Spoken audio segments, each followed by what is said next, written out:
Judge Andrew Napolitano joins us, Fox News senior judicial analyst, host of Fox Nation's Liberty File. Judge, always good to see you. Likewise. Robert, in setting this up, talking about defamation, brings up what I always think is kind of an interesting discussion in these suits, is that it matters whether the person is a so-called public figure or not, but will it matter much in this case? Well, I think it does, and it will. I mean, to sue a public, for a public figure to sue, the bar is very, very high.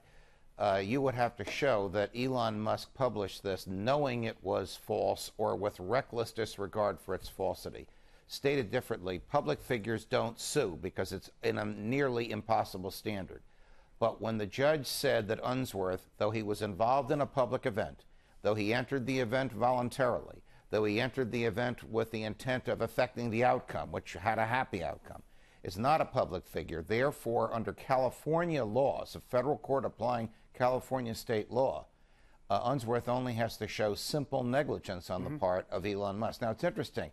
This is the plaintiff's case. Who was the plaintiff's first witness? Elon Musk. This is very dangerous and very bold of plaintiff's lawyers to call the defendant as their first witness, particularly somebody who's as uncontrollable and volatile as he is. They're trying to get him to admit that there was no basis for him to call Unsworth pedo guy. So should Elon Musk then be worried about this? I mean, I think if it was a total disaster, the stock price of Tesla may have been down a lot today, and in fact, it was, strangely enough, up in a down market. But you know, doesn't always tell you everything. But should Musk be worried? Well, the second part of their strategy is to show that nobody takes Musk seriously in his tweets. And therefore, while there may have been absolutely no basis whatsoever to use pedo guy, there also was next to no damages as a result of it.